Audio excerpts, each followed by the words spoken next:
Now let's take a look at our embedded whiteboard and some of the convenient tools you can access there. I can get to the whiteboard by hitting this discussion button right here, or in the side toolbar, the second button from the top, that's also the embedded whiteboard. And now that I'm here, I have a selection of writing tools and other tools right on this bottom bar. Let's start with the writing and selection tools right here. If I choose a writing tool and then do a touch and hold, it will allow me to change color and thickness. And then I can annotate on the screen using that tool,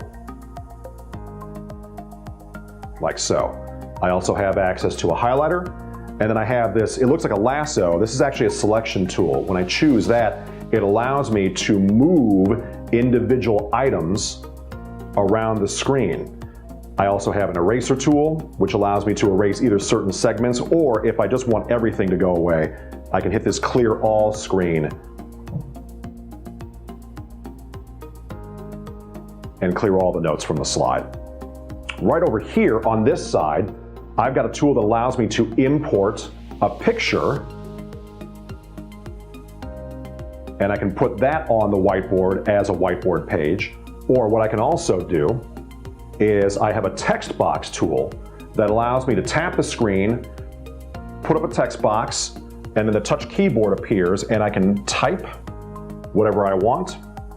And then when that's done, I can use the selection tool to also move the text box to another location on the screen. Over here, I have a shape building tool, and I can choose a color and a shape and actually draw a shape on the screen. And then over on this side, this allows me to actually change the background of the whiteboard itself. The way to make that happen is I've got this plus button, which is the add page button, but when I do a touch and hold like this, it allows me to choose a color, and it also allows me to choose a pattern, such as graph paper.